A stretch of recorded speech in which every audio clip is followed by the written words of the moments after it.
lepo pozdravljeni. Na začetku se vrnimo v mesec april, ko smo sočni velikonočni četrtek posvetili ekologiji. Na GFML že v mladih letih poosebljamo vrednote ekoživljenjskega sloga, kajti poskrbeti moramo tako za svoje zdravje, kot tudi za naš planet. Na današnjem ekodnevu se dogaja res veliko stvari. Potekata dve zbiralni akciji, zbiramo odpadni papir in zbiramo odpadne elektronske naprave, baterije in pa žarnice.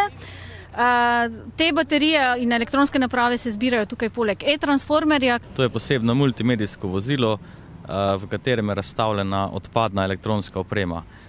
Noter lahko vidimo recimo razstavljen telefon, iz česa vsega je sestavljen, potem televizor, pralni stroj, hladilnik. In ko učenci stopijo v ta kamion, si lahko gledajo razstavljen pralni stroj, hladilnik, televizor, baterije, sijalke, LCD ekran. Lahko tudi odvržejo tole odpadno elektronsko opremo, če so zraven kaj prinesli. Poleg tega na šoli poteka dan brez telefona in drugih elektronskih naprav, kolikor pač to gre. Na šoli imamo detektive, ki sledijo dijakom in pač se zapisujejo tiste, ki kršijo naša pravila današnjega dne. Prav tako pa skrbimo za okolico šole in hkrati poteka tudi čistilna akcija. Malo smo že počistili določena travnate površine in pa učilnice. Sodelovanje v vseh aktivnostih so nam prinašale ali odnašale točke v medrazrednem tekmovanju za najrazred, ki na šoli poteka celo šolsko leto. Za visoko uvrstitev razreda je bilo potrebno sodelovati v vseh akcijah in to je najbolje uspelo dijakom 2. A, ki so zbrali največ papirja in elektronskih naprav ter tudi veliko baterij in se niso prislužili nobenih kazenskih točk. Namen takšnih ekodni je predvsem ozaveščanje. Ozaveščanje o varovanju okolja, o skrbi za naše čisto okolje, za trajnostni razvoj. Do narave se moramo obnašati spoštljivo in ceniti to, kar nam nudi. Le tako bodo tudi generacije za nami uživale v zdravi naravi. Z ekodnevom smo poudarili, da lahko naredimo veliko tudi na individualni ravni in sicer tako, da pravilno odlagamo odpadke in premišljeno uporabljamo elektronske naprave. Pretekli mesec smo dijaki Umetniške gimnazije predstavili svoje letošnje delo. Bili smo tako ustvarjalni, da smo se občinstvu v Ljutomerskem domu kulture predstavili kar 2-krat. Program Umetniške gimnazije na naši šoli obiskuje skoraj 60 dijakov 1. in 2. letnika, ki se urijo tako na gledališkem kot filmskem področju. Dijaki so se v posameznem razredu razdelili v 2 skupini in prva se je predstavila že sredi aprila. Prvi letniki so se predstavili z 2 krajšima točkama, za kateri so dobili navdih iz dogodkov Črne kronike.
Ampak danes večer pa imam zmenek. In seveda se moram obleči privlačno. In hotela sem imeti kiklo, ampak problem je v tem, da moje noge že 2 leti niso videla sončne svetlobe. In to je zaradi tega.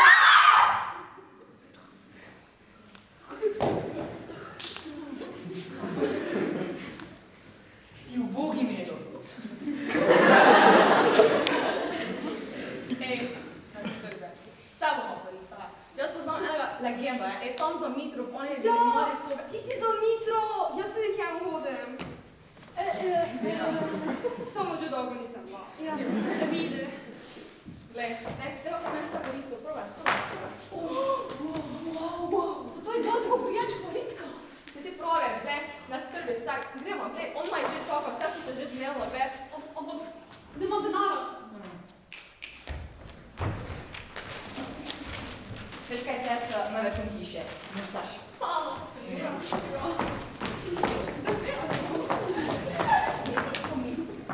Dijaki drugega letnika pa so se lotili večjega zalogaja. Mentorica Dunja Zupanec je izbrala gledališko igro po navdihu francoske pravljice Sinjebradec, skupino sta vodila dijaka Jean-Marc Čeh kot režiser in Lucija Čolnik kot dramaturginja, v vlogo Sinjebradca se je prepričljivo vživel Marko Rengeo. 8-krat se je gospod Sinjebradec oženil. Gospod Sinjebradec je tega 8-krat pokesal. Res? Ja, preberi. Ker pa je imel krutno srce. Je vsako od žena pokončal. Žiga, žaga, glavco preč, ne boš me videla ljubca več. Po vrsti je drugo za drugo obesil. Uboge žene! Konec lišpanja. Konec čudovitih uric pred zrcalom. Konec modrine na vekah in rdečila na ustnicah.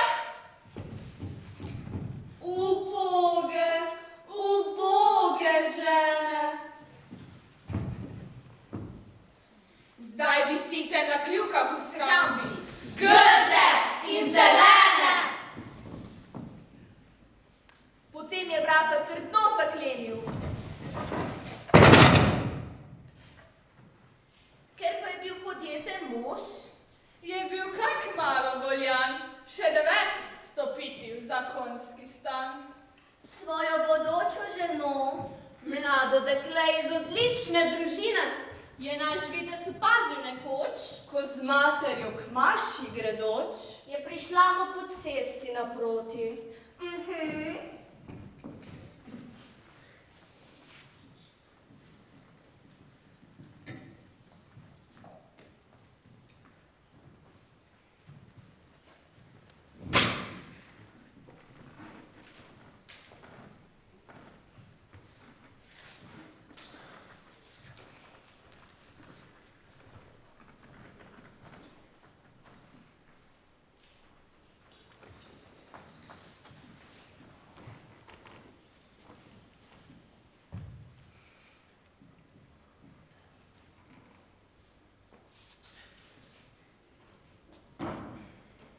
Mična gospodična, dovolite, da vam roko podam in vas na sprehod popeljam. Ne, gospod, ona ni ne gospodična, ne mična. In ne dovolim, da bi nas roko podali in jo na sprehod popeljali.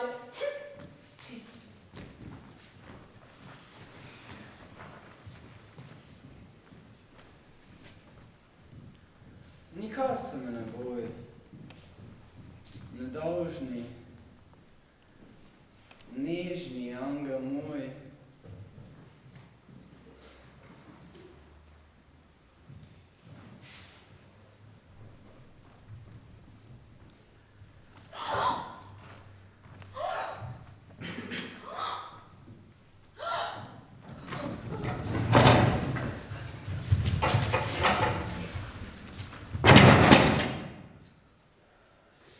starejša dama, spretna kot le kaj, povabi to popoldne zaljubljenca na čaj.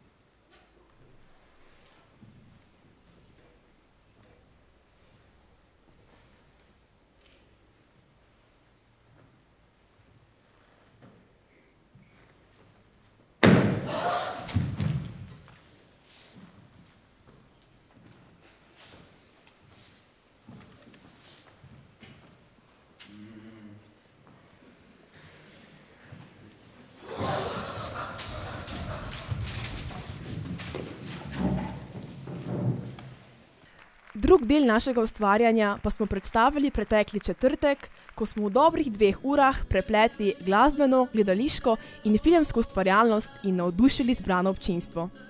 Za ogrevanje so poskrbeli dijaki 1. letnika z glasbenim uvodom in impro točkama. Včeraj okoli 18. ure so mariborski policisti odhiteli na Kardeljevo cesto v Mariboru, saj so bili obveščeni, da se je v tamkajšnji poslovalnici Pošte Slovenije sprožil alarm. Policisti so blokirali območje in začeli preiskavo. V ulici ob pošti so našli truplo ministra za pravosodje Janeza Cizela. Alarm je sprožil naboj, ki je prišel skozi ministrovo telo v okno poslovalnice. Strel je bil sprožen iz policijske standardne pištole Colt Cobra. Pištolo so našli ob truplu, vendar brez kakršnih koli dokazov. Na pomoč je priskočila svetovno znana detektivka Sofija Krager, ki zaenkrat ne daje izjav.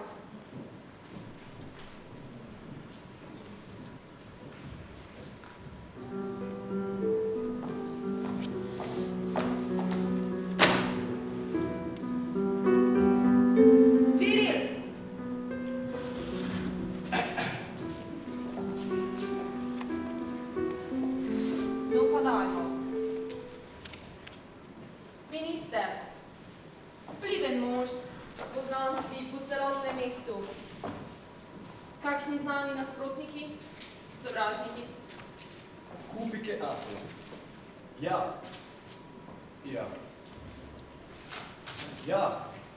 Minister je bil zelo dober mož. V javnosti so ga imeli vsi radi, vendar je pa bil na slavnem glasu pri ženskah. Bil je nasilen, posesiven, celo spolno jih je zlorabljal. Koga je njegovo početje torej najbolj motilo? Ženo, seveda. Pokliči jo, želim govoriti z njo.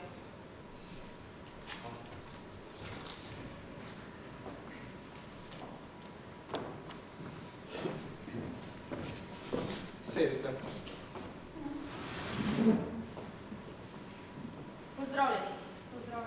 Veste, zakaj ste tukaj? Ker je moj mož umrl. Ker so ga umorili in ker ste eno osumljeni.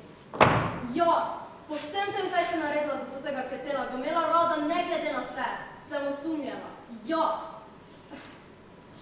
Ravno zato ste osumljeni. Pomirite se in odgovorite na naša vprašanja. Torej, gospod minister je bil vaš mož. Kakšen mož je bil? Bil je perfekten, privlačen, pameten, odličen in strasten ljubimec. Njegova edina napaka je bila, da tega ni delil samo z mano. Ampak kljub temu, vedela sem, da me je imel rad, čeprav tega nismo vedno najboljše pokazati. In kje ste bili na dan umora? Pri svoji sestri v njeni službi. Kje pa dela? Na pošti.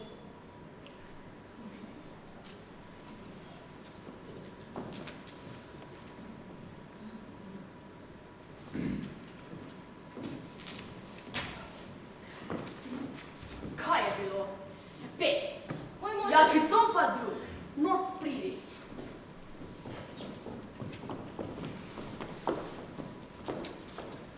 Povej. Spremenil se je. Nič časa mi več ne posveti, nikoli mi več ne prinese rož, vedno več je na službenih potovanjih in tega imam že res vrh glave. Zato sem včeraj na skrivaj šla za njim v službo, da bi ga presenetila, da bi nekaj časa preživela skupaj. Pa sem ga videla s tisto kurvo tajnice. Kaj je naredil? Ja, prevaral me je kaj. Kakšen prosec? Vela sem le kreten. Ampak to, da te je prevaral, zdaj je šel pa predaleč. Ne skrbi, bom uredila.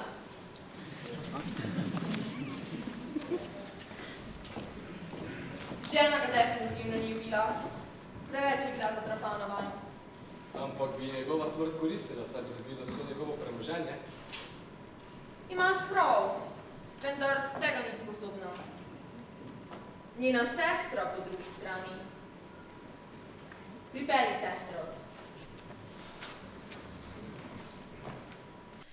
Sledila je Moljerjeva ljubezenska drama Psiha, katere režijo je prevzela dijakinja Larisa Šek. Lepota mlade psihe je hitro pritegnila pozornost vseh, ki so jo zagledali. Postala je grožnja sami Veneri, ki pa se s tem ni mogla sprijazniti. Zato je svojemu sinu Amoriju naročila, da se je znebi. A ko se je približal, se je vanjo zaljubil, ter se prvič v življenju uprl svoji materi. A sestra, strah me grabi. Če princ je nepošten, kdo veče ni že davno poročen. Molčita, sestri, da ne poči mi srce. Ob tem pogovoru me strah prevzema. Saj le vaš platok si je nama dvema. A sestri, nehamo za s tem. Moj dragi je nestrpen, če kaj vem. Pojdita torej. Jutri bo že znano, ali bom srečnejša in vidve z mano, ali zgodila se bom pod skrbnico.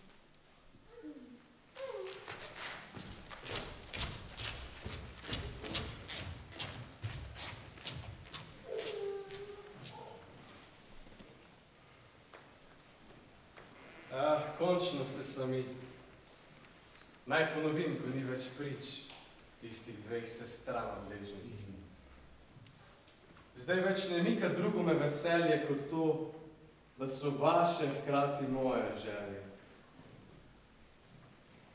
Toda zakaj senca v vaših je očeh? Očeh prejasnih, da jim leskali. Morda srce si česa poželi? Odveč vam psiha moje čaščenje? Ah ne, ni to, kar mislite z robu rečine. Po drugem tekmecu vam je hudo, da vaše čustvo, kakor vidim, gine. Srce vam vdano, cenite slabo. Se ljubim vas, a vendar skrb ne mine. Kaj me teži, ne vprašate nikar, morda hoteli bi me kaznovati. Vse čaka vaš ukaz. Le govorite. Če prej prisego slišati želite, zaklinjam se pri čaru teh oči. Kdo princ je, ki ga ljubim, naj izvem? Pogubno je, za kar ste me prosili. Skrivnost pustite. Ne, to bila bi moja moč nad vami. Če vedeli bi psiha, kakšno bedo s to prošnjo priklicali boste nase. Ob teh besedah moj guple rase. Zdaj je še čas, da želje spremenite. Prisegi ste. Prisego zdaj držite.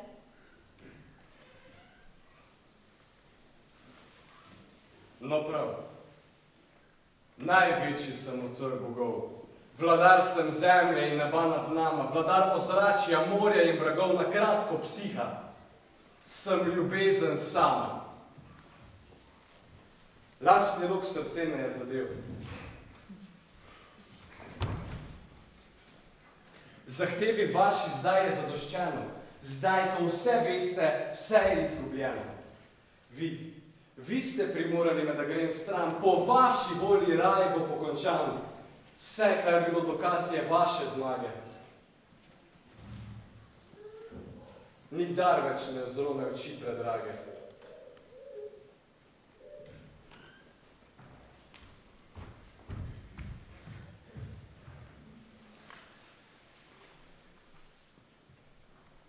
Usoda kruta. O trenutek zla, ker radovednost nosi mi gorja. Na mestu sreče oblaženi lepoti sem se znašla v tej pušči in samoti.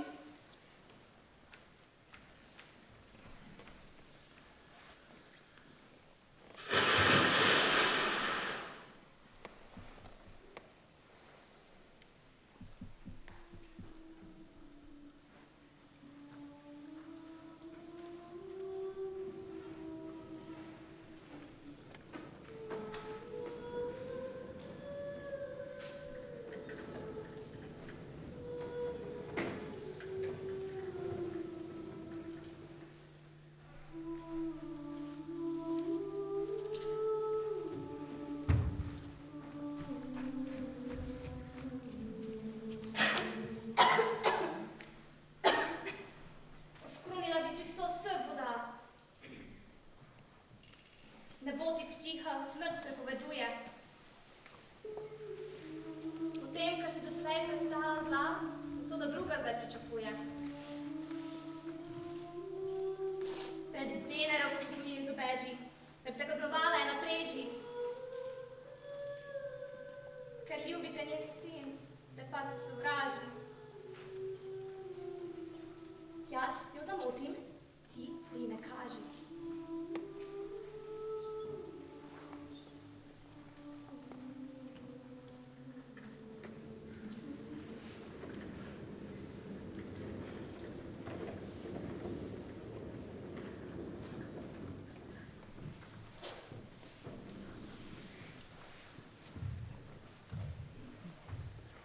Ohola, psiha, zdaj me še izziva. Na zemlji mi je kratila častica in njena je lepota zapeljiva kadilo v žila, ki ga vredna ni. Svetišča moja vsa so opustela, lepoto njeno smrtniki časti. Kot boginja je psiha zaslovela. Če so me smrtniki občudovali, ali moj greh bila je mar lepota? Ni greh, je lahko miselna slepota, ker vas, boginja, sploh niso poznali. Braniti se je treba bolj nemilo, odklanjati čaščenje in kadilo.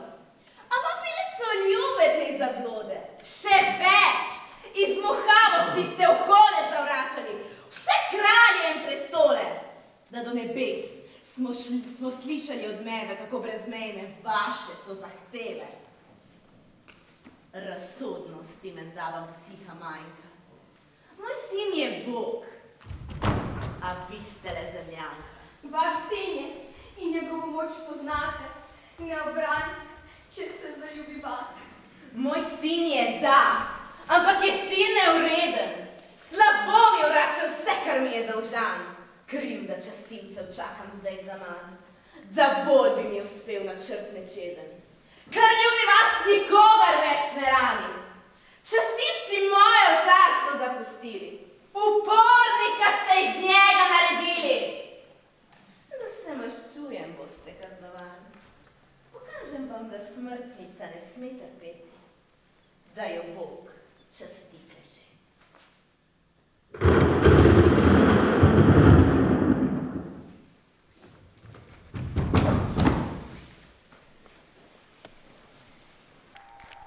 Gledalci so poklon igralcev pospremili stoječimi ovacijami, a zaključne produkcije z naslovom Pod reflektorjem še zdaleč ni bilo konec.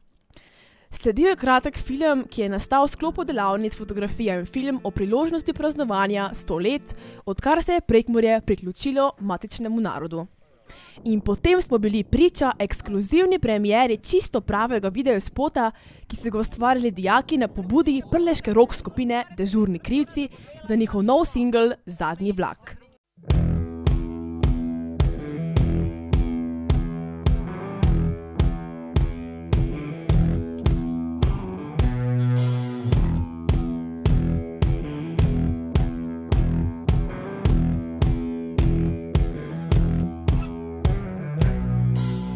Moč, silna moč udarja pod koraki, preštevam kaplje, name padajo oblaki, kričijo sence, med prividi zgubljajo se v noč.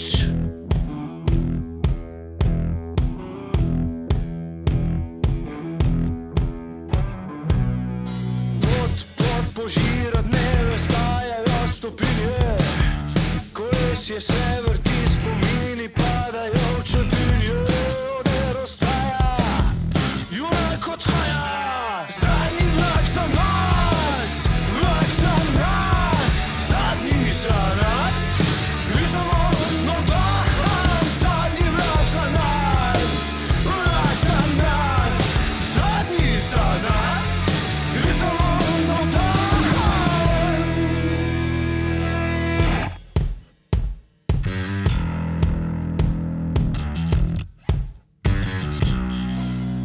Moč, silna moč udaja pod koraki, preštevam kaplje, name padajo oblaki, kričijo sence, med prividi zgubljajo se v noč.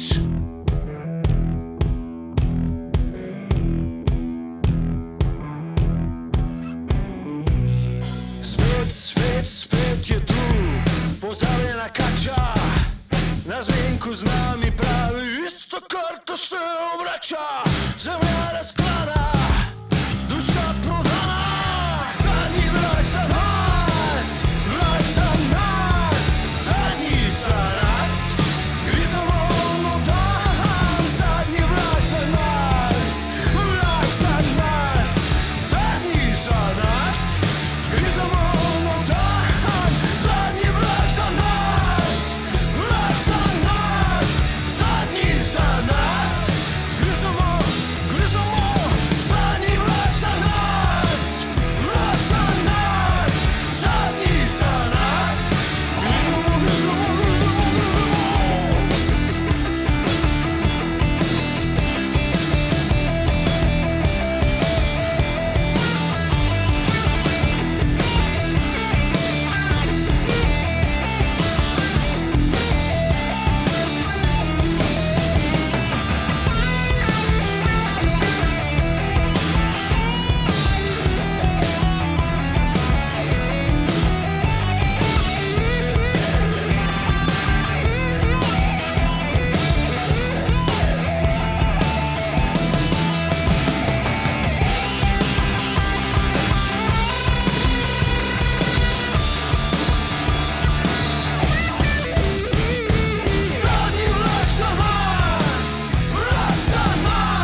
In tudi to še ni bilo vse.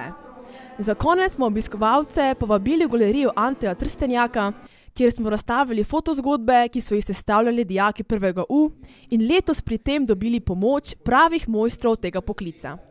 V okviru projekta SKUM sta se jim pridružila Romana Zajec iz Zavoda APIS in profesionalni fotograf, ustvarjalec številnih fotozgodb Luka Dagskobler. Z ogledom odličnih, tematsko bogatih in zahtevnih fotozgodb se je tudi zaključil večer, ki je navdušil in kulturno obogatil slehernega obiskovalca. Mladi ustvarjalci gledaliških predstav si seveda želijo, da bi lahko svoje stvaritve predstavili še komu. Naslednjič jih boste tako lahko občudovali 10. junija v sklopu Ormoškega poletja. Za konec pa spet nekaj raziskovanja. Sledi intervju z Nikom Faričem, ki je svojo raziskovalno nalogo sodeloval na mednarodni konferenci v Maleziji. Med najbolj stresnim obdobjem priprav na maturo se je naš sošolec Niko Farič odpravil v Malezijo, kjer se je udeležil mednarodne konference mladih znanstvenikov. Več o samem tekmovanju pa nam bo povedal kar sam. Zdravo, udeležil sem se mednarodne konference mladih znanstvenikov oziroma ICYS, kaj kratice pomenijo, sem že pozabil. Tekmovanje je bilo v Maleziji, v nekem hotelu s 3 zvezdicami in pač trajalo je od 18. aprila do 25. aprila in na kratko povedano bilo je zelo lepo. In kaj točno si sam raziskoval, torej kaj je bila tvoja raziskovalna naloga in kakšen rezultat si dosegel? Pač skušal sem sintetizirati nanodelce in vanje ujeti ekstrakte granivkinih pečk in hmelja. Za granivkine pečke in hmelj sem se odločil, ker sta obe snovi znani kot antioksidanta in ker so antioksidanti za nas koristni. Torej, moj cilj je bil sintetizirati antioksidativne in hkrati uporabne nanodelce. Uporabne pomeni, da so stabilni oziroma da ohranijo svoje koloidne lastnosti. To mi je uspelo zgolj za hitozanske nanodelce z ujetimi granivkinimi pečkami, saj so se oni, torej hmeljevi nanodelci, izkazali za nestabilne, saj so imeli zeta potencial, to je ta ključen pokazatelj stabilnosti, premajhen. Torej, nahajamo se v kemijskem laboratoriju GFML in rekla bi, da je to kar tvoje domače okolje. Dokot sega tvoje zanimanje za kemijo, fiziko, matematiko in ali si se tokrat prvič srečal z raziskovanjem? Kemijski laboratorij je na nek način, recimo moje domače okolje, nisem ravno največ časa preživel tukaj, ampak vse vaje, ki smo jih imeli tekom vseh 4 let, pa potem še vaje kot del mature v 4. letniku pri zbirni kemiji so mi nekako to snov, ki smo pridelali pri pouku, še dodatno približale. Tako da na nek način je soba te celotne druge hiše, v kateri se trenutno nahajam in ki jo bom počasi zapustil. Drugače ne, z raziskovanjem se nisem srečal prvič in nihče se ni z raziskovanjem prvič srečal v šoli, ker se mi zdi, da otrok že od najzgodnejših dni raziskuje svet okoli sebe, raziskuje nasplošno vse, česar ne ve in se tako postopoma s prvimi majhnimi koraki, s prvim pokušanjem, s prvimi solzami, prvimi občutki srečuje z raziskovanjem že res od najmlajših dni naprej in to raziskovanje, to spoznavanje sveta je zame bistveno. Sem se pa prvič srečal z nekim urejenim raziskovanjem v smislu samim pisanjem raziskovalne naloge, postavljanjem hipotez in vsemu zbiranju teoretičnih osnov, ki mu sledi. Torej, gimnazijci in širša javnost našega lepega Ljutomera smo lahko bili priča riževim poročilom, kot jih je poimenoval Niko Farič, kjer je pisal o svojih doživetjih iz Malezije. Lahko jih preberete na Facebook strani Gimnazija Franca Miklošiča Ljutomer in na tem mestu bi te vprašala, kako si doživel ta kulturni šok in zakaj je bil prav riž tisti, ki si je vedno izboril mesto v ospredju? Riževa poročila je v bistvu poimenovala profesorca, jaz sem zgolj riž omenjal vsak dan, ker je bil vsak dan na jedilniku. Zjutraj, popoldne, zvečer. Kratka zajtrk, kosilo, večerja, od polovice hrane, ki nam je bilo na voljo, je bila riž. In to ponavadi pač tisti navaden bel kuhan riž, brez nekih dodatkov ali pa zelo pikanten riž, ki ga komaj poješ, komaj požreš. Tako da ja, riž je eno izmed stalnic Malezije in mislim, da stalnica kar vseh azijskih držav in glede na to, da se baje 1/5 vseh kalorij zaužije z rižem, nisem presenečen, da je tako vsaj. Ja, mislim, ni zelo kaloričen sam po sebi, ampak glede na količino riža, ki ga zaužijejo Azijci, ter tudi mi, se je tudi pri nas dokaj popularen, ni ravno presenetljivo, da predstavlja tolikšen del naše hrane. Torej, Niko je na ICJS-ju osvojil bronasto priznanje, zato me zanima, kaj je bila tvoja študijska izbira in o kakšni karieri razmišljaš. Da, to bronasto priznanje je bilo res eno največjih presenečenj, kar sem jih kdaj doživel, ker res nisem niti najmanj pričakoval, da bom to sploh prejel, saj so bile raziskovalne naloge, ki so bile predstavljene tam res na zelo visokem nivoju. Ob tem moram zdaj poudariti tudi, da so same raziskovalne naloge v Sloveniji res na zelo visokem nivoju tudi tu. Mislim, predvsem na tem državnem srečanju raziskovalnih nalog je to bilo prisotno, saj res vse naloge so vrhunsko narejene, unikatne in res zelo zanimive ter podprte s strokovnimi dejstvi. Glede študija, odločil sem se za študij medicine, ampak tja moram biti še sprejet in glede na to, da smo odpisali le majhen del mature, ki ima pri samem vpisu velik pomen, je, predem lahko rekel, da sem študent medicine, še zelo dolgo in naporno pot, kar ključno v mojem življenju, verjetno, glede na to, da se odloči potem, kaj bom študiral, oziroma pozneje tudi, kaj bom delal in kako bom preživel svoje življenje. Tako da ja, najpomembnejša življenjska prelomnica oziroma najpomembnejši test, žal je tako, matura je še pred mano, tako da ne morem se imeti še za študenta medicine, lahko pa rečem, da sem nekdo, ki si to želi. Bi mogoče še gledalcem današnje oddaje namenil še kakšen moto, ki tebe osebno vodi in inspirira? V bistvu imam dva moto. Prvi moto je, da vem, da nič ne vem, ker se mi nekako zdi, da s tem, da priznaš svojo nevednost, s tem, da se bolj zanimaš za to, kar ne veš, kot za to, kar veš, si odpiraš neke nove poti, si odpiraš neko novo možnost, da se nekaj naučiš. Saj, če bi jaz dejal, da jaz vem kemijo, se potem več ne bi učil, ker me več ne bi zanimalo. Tako je, na primer, znana ena izjava nekega fizika iz začetka 20. stoletja oziroma konca 19. ko je rekel, da skoraj vse v fiziki že vemo, pa se je potem izkazalo, pa se je potem z delom Einsteina in ostalih znanstvenikov izkazalo, da prvič Newtonova fizika ni pravilna in še pozneje smo odkrili čudežen svet kvantne mehanike, ki nam res pove, da smo vedeli malo v 19. stoletju. In menim, da je tako še zdaj, da še vedno vemo premalo. In da, vse skupaj, saj jaz trenutno ne vem še nič. In verjetno nikoli ne bom. Drugi moto, ta je še pomembnejši, pa je, da česarkoli se lotiš, karkoli, kdaj počneš, naredi tako, kot lahko. Naredi do konca, da vloži v svoj maksimum. Oziroma se raje tega sploh ne loti. Saj le na tak način, le s tem, da se res potrudiš, da res narediš, kar lahko, daš vse atome moči, kar jih imaš od sebe, le tako lahko nekaj narediš, tako kot se spodobi in tako, kot je treba. In le tako lahko najdeš neko svojo mejo, ki jo lahko dosežeš. In to so bile besede Nika Fariča. Nazaj v studio. To bo za danes, na žalost, vse. Uživajte v pomladnem maju.